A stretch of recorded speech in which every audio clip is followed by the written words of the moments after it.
코린 여러분 안녕하세요. 코비의TV입니다. 오늘 준비한 무서운 이야기는 코비의TV 구독자 김한결님의 제보 사연입니다. 그럼 오늘의 이야기 바로 시작하도록 하겠습니다.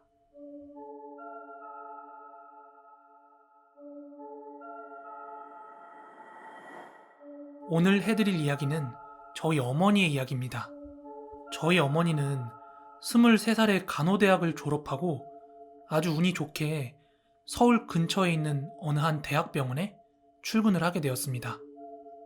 저희 어머니가 처음 배정받은 곳은 다름 아닌 산부인과 쪽이었다고 합니다. 그 당시 어머니는 자기가 원하는 진료과가 아니었음에도 불구하고 직장 동료와 상사분들께서 워낙 잘 챙겨주셔서 아주 빠르게 적응할 수 있었다고 합니다.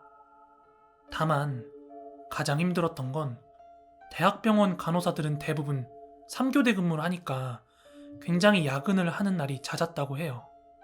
더군다나 산부인과 쪽은 위급 상황이 많아서 수술실에 의사 선생님과 함께 들어가서 어시스턴트 역할을 하는 경우도 많았고, 언제 무슨 일이 터질지 몰라서 항상 긴장의 끈을 놓을 수가 없었다고 합니다.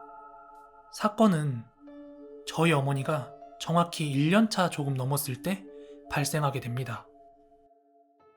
그날은 어머니가 야간 근무 중이셨는데 장화를 신은 한 남자가 산모를 업고 오게 됩니다. 출산에 거의 임박한 상황이었다고 해요. 워낙 위급 상황이었던지라 어머니는 같이 근무를 서던 의사 선생님 그리고 다른 보조 2명을 포함해서 총 4명이 함께 수술실에 들어갔다고 합니다. 그 당시에는 유명한 대형 병원 내지는 대학병원들이 대부분 서울이나 서울 근교에 자리 잡고 있었기 때문에 위급한 수술이나 출산 수술 같은 건 서울까지 올라와서 받는 경우가 되게 많았다고 합니다. 산모를 업고 온 그 남자도 경기도권 근처에서 가축업을 하시는 농부였다고 합니다. 그런데 수술실에서 산모를 수술하던 중 굉장히 안 좋은 상황이 터지게 됩니다. 태아의 몸이 막 탯줄에 엉켜버리는 바람에 자연분만이 어려우니까 불가피하게 제왕절개를 할 수밖에 없는 상황이었다고 합니다. 결국엔 의사의 지시에 따라 제왕절개를 실시했는데 이게 수술이 잘못된 건지 산모도 죽고 아기까지 결국 죽게 되었대요.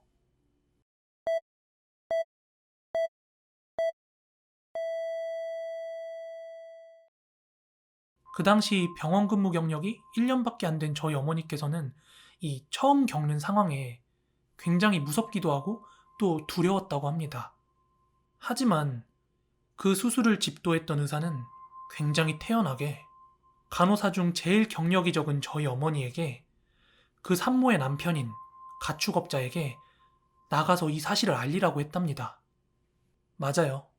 저희 어머니가 독박을 쓰게 된 상황이었어요. 물론 그 사실을 알릴 때 수술실 밖에는 의사 선생님이랑 다른 간호사분들도 같이 서 있어 주긴 했지만 저희 어머니가 그 남편에게 그 수술실에서 있었던 일들을 이렇게 설명을 할 때는 그 의사도 그렇고 간호사분들도 그렇고 마치 우리 어머니가 크게 잘못한 것 마냥 막 이상한 눈초리로 쳐다보고 막 그런 분위기였대요. 그리고는 그 상황을 전해들은 남편분께서는 갑자기 저희 어머니의 멱살을 잡으면서 막 살려내라고 울부짖기 시작했다고 합니다. 그 사건이 터진 후 병원에서도 엄마한테 미안했던 건지 뭔지 특별 연차를 내서 어머니가 며칠 쉴 수 있게 되었대요. 어머니는 그 기간 동안 집에서 컨디션 조절도 하면서 당시 잊을 수 없는 그 상황들을 좀 잊어보려고 굉장히 노력했다고 합니다. 그렇게 연차를 보내고 다시 마음을 부여잡고 병원으로 출근했을 땐 그 간호사들 쓰는 개인 관물대 같은 거 있죠? 거기에 어머니의 이름으로 한 택배가 도착해 있었다고 합니다. 그래서 저희 어머니는 동료 간호사분께 물었대요. 지수야, 이 택배 뭐야? 누가 넣어놨어? 그러자 그 동료 간호사분께서 알려주시길 얼마 전에 죽은 그 산모의 남편분께서 그 당시 막 미쳐 죽일 듯 날뛰었던 본인의 행동에 대한 사과의 의미라면서 저희 어머니한테 이걸 꼭 전달해달라고 부탁을 했다는 거예요.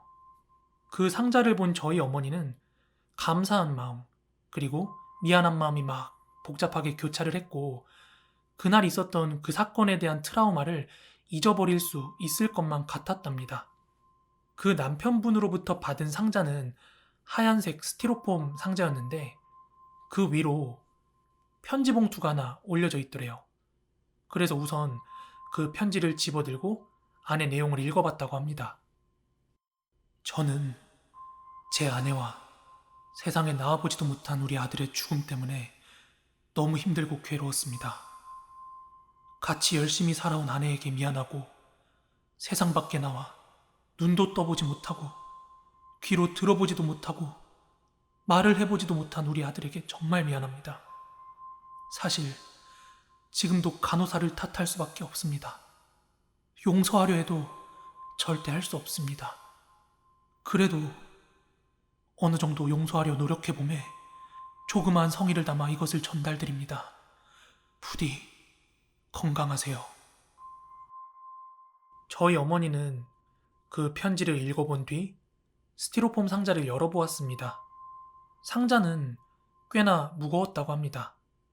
하지만 그걸 열어본 후에야 아, 내가 기절했구나.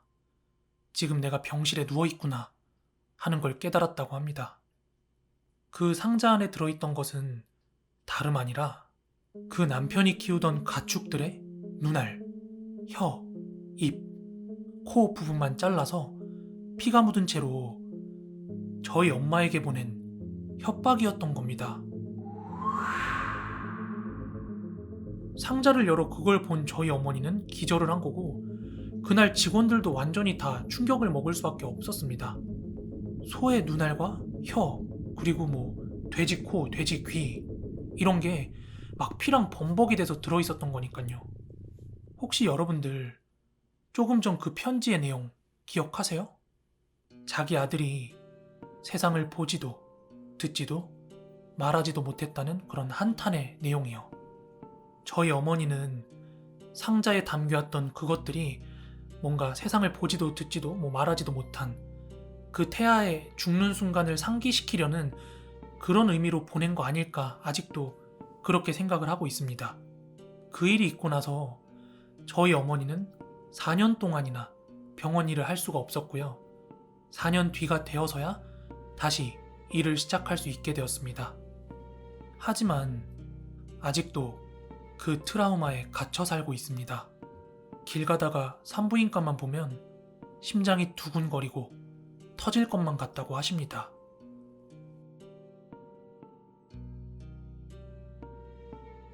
네, 오늘 준비한 무서운 이야기는 여기까지입니다. 재밌게 들으셨다면 좋아요, 구독하기 한 번씩만 부탁드리고요. 여러분들도 재밌는 사연 알고 계시는 거 있으면 아래에 보이시는 이메일 주소와 카카오톡으로 제보 부탁드리겠습니다. 그럼 저는 내일 더 무서운 이야기로 찾아오도록 하겠습니다.